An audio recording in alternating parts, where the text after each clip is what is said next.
प्यारे विद्यार्थियों नमस्कार। आज हम लोग इस वीडियो में भाषा की बात पार्ट 3 जो है नादान दोस्त, उसके प्रश्न अभ्यास को कल हमने हल कर लिया था। आज भाषा की बात का यहाँ पर जो है वो अध्ययन करेंगे। प्यारे विद्यार्थियों, आप लोगों को मैंने कल जो है प्रश्न उत्तर दिए थे। कुछ बच्चों को समस्याएं आ रही थी कि सर उसको लिखना है कि नहीं लिखना है। तो 2-3 चीज़ें मैं आपको बता देना चाह रहा हूँ कि आपको वीडियो में जो प्रश्न उत्तर कराए जा रहे हैं उन प्रश्न उत्तरों को क्या करना है, हल करना है। उसको क्या करना है, उसको अपनी सुंदर हैंड राइटिंग में अपनी नोटबुक में लिखना है। और अगर आपको कहा जा रहा है कि उसको गूगल क्लासरूम में पोस्ट करो तो आपको गूगल क्लासरूम में पोस्ट करना है। एक चीज़ ज़रा ध्यान में रखो आप लोग प्यारे विद्यार्थियों, आप लोग को जो काम कर लेते हो ना गूगल क्लासरूम में जाके वहाँ पर मार्क एज कंप्लीट करना रहता है। मार्क एज कंप्लीट करने से क्या होता है, हमें पता चल जाता है कि आप लोगों ने उस काम को देखा और उस काम को पूरा किया। तो आज हम लोग देखते हैं नादान दोस्त भाषा की बात का जो है वो कौन कौन से प्रश्न हैं। नादान दोस्त प्रश्न अभ्यास भाषा की बात। पहला प्रश्न देखो आप लोगों के सामने आ रहा है। प्रश्न 1, श्यामा माँ से बोली मैंने आपकी बातचीत सुन ली है। ऊपर दिए उदाहरण में मैंने का प्रयोग श्यामा के लिए और आपकी का प्रयोग माँ के लिए हो रहा है। जब सर्वनाम का प्रयोग कहने वाले, सुनने वाले या किसी तीसरे के लिए हो तो उसे पुरुषवाचक सर्वनाम कहते हैं। अब नीचे आप लोगों को क्या होगा, एक प्रश्न दिया जाएगा। उस प्रश्न में आपको सर्वनाम के ये तीनों प्रकार के जो सर्वनाम हैं उन सर्वनामों को क्या करना होगा, ढूंढकर लिखना होगा, उसके नीचे अंडरलाइन करना होगा। प्रश्न अभी आ रहा है आप लोगों के सामने, ध्यान से देखो।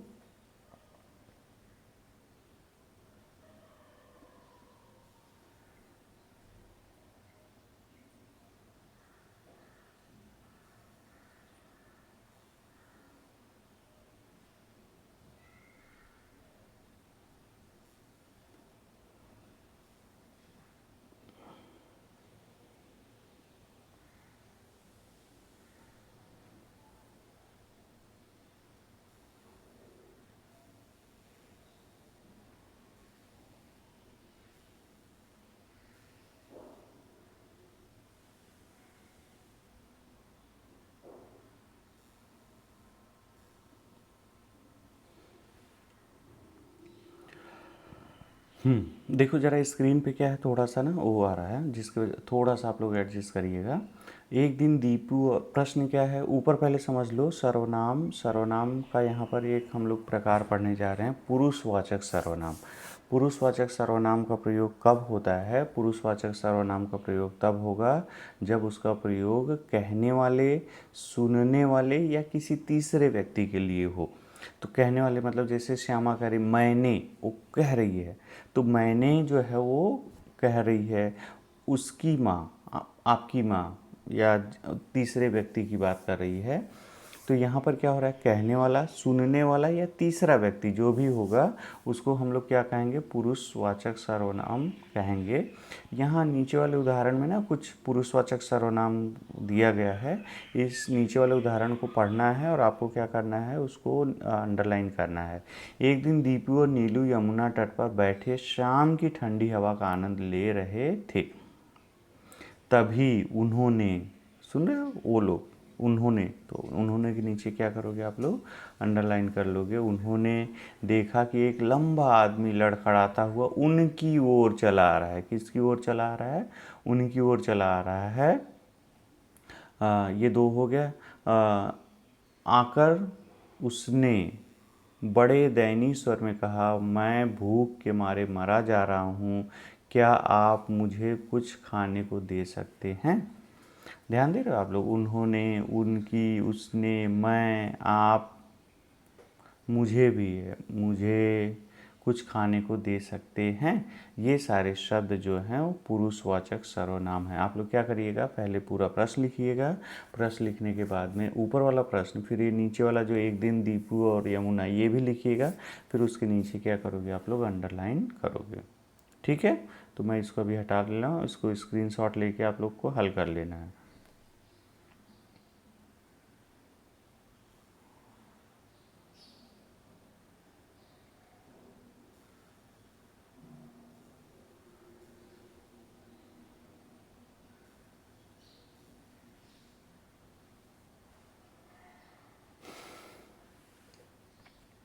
ध्यान दो यहाँ पर ना, अभी पहला वाला प्रश्न जो हम लोग ने पढ़ा वो किसके बारे में पढ़ा, वो सर्वनाम के बारे में पढ़ा। अभी ये जो प्रश्न है वो विशेषण के बारे में हम लोग देख रहे हैं।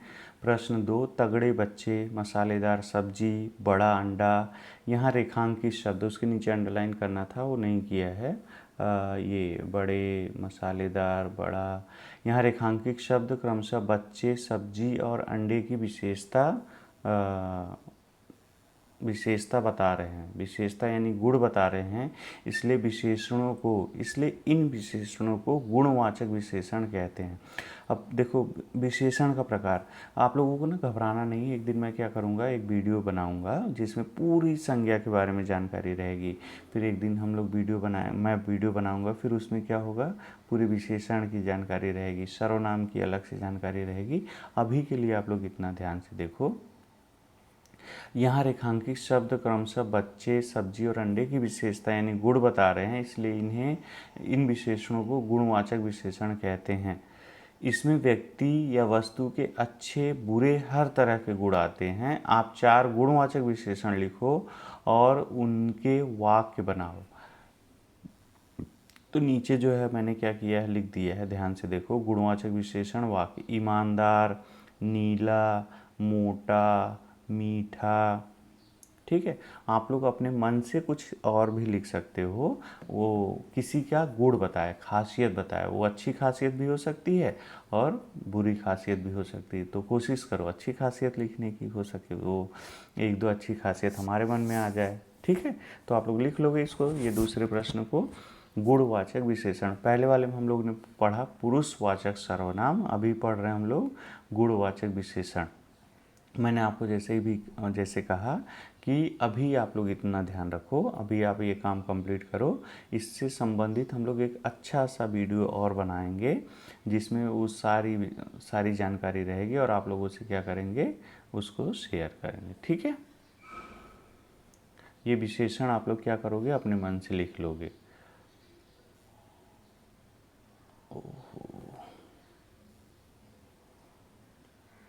फिर से स्क्रीन पे चल रहा है, 1 मिनट लगेगा बस।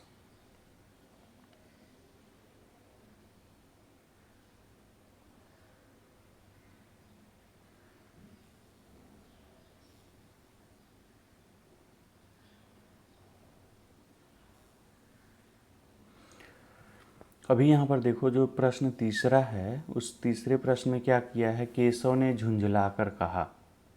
केशव रोनी सूरत बनाकर बोला। केशव घबराकर उठा। केशव ने टोकरी को एक टहनी से टिकाकर कहा। श्यामा ने गिड़गिड़ाकर कहा।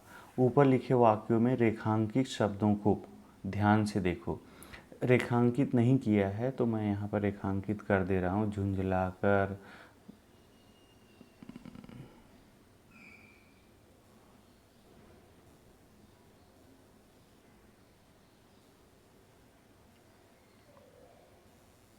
झुंझलाकर, बनाकर, घबराकर,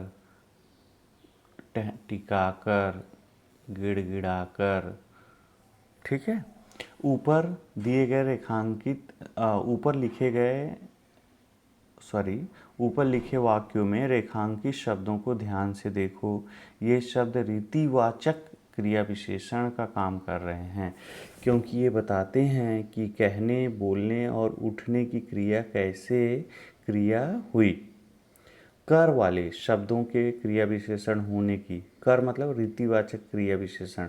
अब आपको कोई पूछेगा कि रीतिवाचक क्रिया विशेषण क्या है, तो आप लोग बताओगे रीतिवाचक क्रिया विशेषण क्या होता है। ध्यान से देखो, का काम कर रहे हैं। क्या काम कर रहे हैं, ये बताते हैं कि कहने, बोलने और उठने की क्रिया कैसे हुई। क्रिया विशेषण की एक पहचान यह भी है कि अक्सर क्रिया के ठीक पहले आते हैं। अब तुम इन 5 क्रिया विशेषणों का वाक्यों में प्रयोग करो। एक चीज़ जरा ध्यान से देखो, फिर से समझने की कोशिश करो। झुंझला कर कहा, क्रिया विशेषण यानी क्रिया की जो विशेषता बताएगा उसको क्या कहेंगे हम लोग, क्रिया विशेषण कहेंगे। अब हम लोग पढ़ रहे हैं रीतिवाचक क्रिया विशेषण। रीतिवाचक क्रिया विशेषण की सबसे पहली खास बात है उसके साथ कर जुड़ा हुआ होता है। समझे कुछ? अगर आपको पहचानना होगा कि क्रिया विशेषण पहचानो तो आपको पहचानना ये होगा, क्रिया विशेषण मतलब क्रिया की विशेषता बताने वाले शब्द। यहाँ पर कहा, बोला, उठा, टिका कर कहा, गिड़गिड़ा कर कहा, कहने बोलने की क्रिया की जो विशेषता बताएगा। कैसे कहा? झुंझला कर कहा। झुंझला कर कहा मतलब समझ रहे, एकदम हड़बड़ा कर कहा। बोला, कैसे बोला? रोनी सूरत बनाकर बोला, बनाकर बोला। उठा, कैसे उठा? घबरा कर उठा। तो उठा यह क्रिया है और घबरा कर जो है वो क्या है, उसकी विशेषता बता रहा है, इसलिए ये क्या होगा, इसलिए ये होगा क्रिया विशेषण। अब रीतिवाचक क्रिया विशेषण कैसे हो गया? कर वाले जो शब्द होंगे, अभी सिंपल सा समझो आप लोग, कर वाले शब्दों को क्या बोलेंगे हम लोग? रीतिवाचक क्रिया विशेषण। ठीक है, तो आप लोगों को क्या करना है, इन 5 शब्द जो दिया है, झुंझलाकर, सूरत बनाकर, घबराकर, टोकरी को एक टहनी से टिकाकर, श्यामा ने गिड़गिड़ाकर, इन शब्दों का क्या करना है आपको? क्रिया विशेषण हैं, कर वाले क्रिया विशेषण यानी रीतिवाचक क्रिया विशेषण, इनका वाक्यों में प्रयोग करना है। अभी आगे मैंने लिखा है, ध्यान से देखो।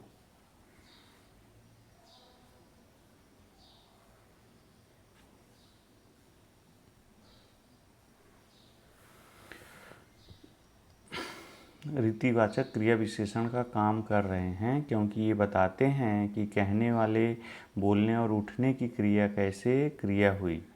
कर वाले शब्दों के क्रिया विशेषण होने की एक पहचान यह भी है कि ये अक्सर क्रिया के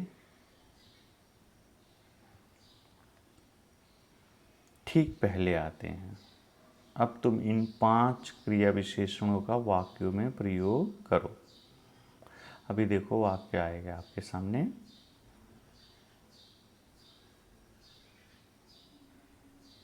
पहला है झुंझलाकर। मोहन की बात सुनकर नेहा झुंझलाकर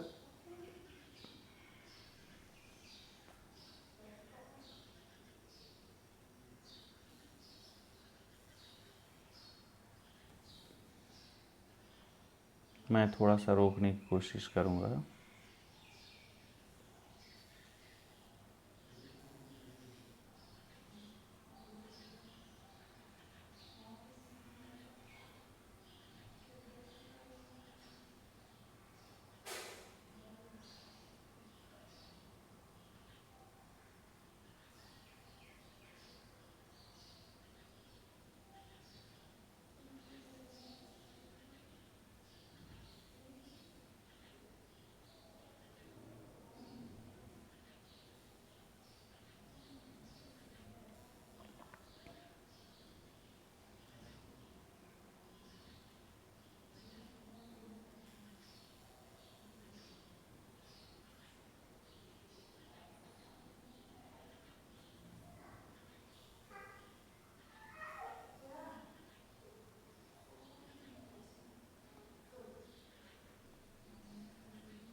देखो, झुंझलाकर, मोहन की बात सुन नेहा झुंझलाकर चली गई। बनाकर, माँ खाना बनाकर चली गई। घबराकर, दुर्घटना की खबर सुन वह घबराकर उठा। टिकाकर, अर्जुन ने नजरें टिकाकर निशाना साधा। गिड़गिड़ाकर, राजू ने गिड़गिड़ाकर श्याम से माफ़ी मांगी। आप लोग अपने से भी कुछ अलग शब्द बना सकते हो। क्रिया विशेषण इन्हीं शब्दों का प्रयोग करो, झुंझलाकर, बनाकर, घबराकर, टिकाकर, गिड़गिड़ाकर, लेकिन आप वाक्य अपना बना सकते हो। ठीक है, मुझे क्षमा करो, थोड़ा सा आज पहली बार है जिसकी वजह से बीच बीच में आप लोगों को दिक्कत हो रही है।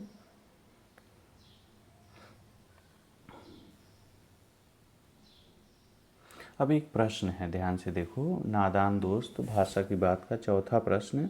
एक प्रेमचंद जो कि इसी पाठ के लेखक हैं, उनकी एक कहानी सत्याग्रह का एक अंश दिया गया। आप इसे पढ़ोगे तो पाओगे कि विराम चिन्हों के बिना यह अंश अधूरा सा है। तुम आवश्यकता के अनुसार उचित जगहों पर विराम चिन्ह लगाओ। ठीक है। आगे ये प्रश्न है, आप प्रश्न पढ़ोगे तो आपको ऐसा लगेगा कि अरे कहीं विराम चिन्ह है ही नहीं, तो इसका मतलब है कैसे पढ़ेंगे इसको। आगे वाले स्लाइड में मैंने विराम चिन्ह दिया है, उसको आप ध्यान से देखोगे तो विराम चिन्ह लगा हुआ है। मैं पढ़ दे रहा हूँ। उसी समय एक खोमचे वाला जाता दिखाई दिया। 11 बज चुके थे, चारों तरफ सन्नाटा छा गया था। पंडित जी ने बुलाया, खोमचे वाला कहिए क्या है, भूख लगाई न, अन्न जल छोड़ना साधुओं का काम है, हमारी आप हमारा आपका नहीं। मोटा राम अबे क्या कहता है, यहाँ क्या किसी साधु से कम है, चाहे तो महीनों पड़े रहें और भूख न लगे, तो केवल इसलिए बुलाया कि ज़रा अपनी कुप्पी मुझे दे दे, तो देखें कुप्पी मुझे देखें तो वह क्या रेंग रहा है, मुझे भय होता है। प्यारे विद्यार्थियों, यहाँ पर क्या हो रहा है, यहाँ पर ना पूरा वाक्यांश सॉरी पद क्या कहते हैं इसको, गद्यांश दिया हुआ है, पूरा पैसेज दिया हुआ है। उसमें कहीं पर भी comma, full stop, inverted comma, पूर्ण विराम, अल्प विराम, स्वल्प विराम, ये सारी प्रश्नवाचक, विस्मयादिबोधक, ये सारी चीज़ें नहीं लगाई हैं। तो अब इसका जो आगे का उत्तर वाला भाग है वहाँ पर वो सारी चीज़ें लगाई गई हैं। तो आप लोगों को क्या करना है, उसका स्क्रीनशॉट लेना है, कहाँ कहाँ लगा है वो तुरंत उसको क्या करना है, आपको अपनी पुस्तिका में लिख लेना है। पूरा प्रश्न लिखोगे एक बार, फिर से प्रश्न लिखने की ज़रूरत नहीं है आपको, फिर से क्या करोगे, वहीं पर आप लोग मार्क करते जाओगे, उसी प्रश्न में ही लगा दोगे। देखते हैं।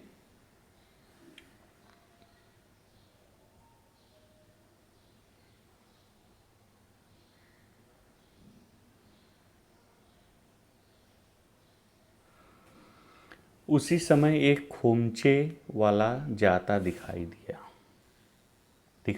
दिया के आगे देख रहे हो फुल स्टॉप लग गया है। 11 बज चुके थे, वहाँ भी फुल स्टॉप लगा है। चारों तरफ सन्नाटा छा गया था, यहाँ भी फुल स्टॉप लगा हुआ है। पंडित जी ने बुलाया के आगे क्या लगा है, कॉमा लगा है। खोमचे वाले में क्या है, डबल इन्वर्टेड कॉमा और विस्मयादिबोधक चिन्ह। खोमचे वाला कहिए के आगे देखो योजक चिन्ह, और कहिए के बाद ऊपर इन्वर्टेड कॉमा, नीचे कॉमा। क्या हूँ, भूख लग आई ना, अन्न जल छोड़ना, दिख रहा है आपको फुल स्टॉप, अन्न जल छोड़ना साधुओं का काम है, हमारा आपका नहीं। मोटे राम अबे क्या कहता है, यहाँ क्या किसी साधु से कम है, चाहे तो महीनों पड़े रहें और भूख न लगे, तुझे तो केवल इसलिए बुलाया कि जरा अपनी कुप्पी मुझे दे, मुझे देखना है, डर लग रहा है। मैंने स्टॉप कर दिया यहाँ पर, नहीं तो फिर से अभी भाग जाएगा, फिर वो उसको बैक करना पड़ेगा। ठीक है, तो आप लोगों को ये इसका स्क्रीनशॉट ले लेना है। स्क्रीनशॉट लेने के बाद में क्या करोगे आप लोग, इसको पूरा लिखोगे, ये प्रश्न लिखे रहोगे, उसी में इसको वो कर लोगे। आज ना एक्चुअली क्या हो रहा है, थोड़ा सा दिक्कत आ रही मुझे स्क्रीन को उसको सेट करने में। अगली बार का जब वीडियो आएगा तो आपको ये वाली प्रॉब्लम नहीं रहेगी। तब तक मुझे आज के लिए आप लोग माफ़ कर दोगे। और प्यारे विद्यार्थियों, आपको ये चीज़ें समझ में आई होगी। आज 3 चीज़ें पढ़ा हम लोग ने, सर्वनाम, क्रिया विशेषण और विराम चिन्ह। ठीक है, तो अब मुझे क्या करना है, एक काम आप लोग करना है, इस प्रश्न के नीचे जो जो विराम चिन्ह यहाँ पर हम लोग ने लगाया है उन विराम चिन्हों के नाम लिखना आप लोग आगे। ठीक, आप लोग अपना ध्यान रखोगे, फिर हम लोग मिलेंगे।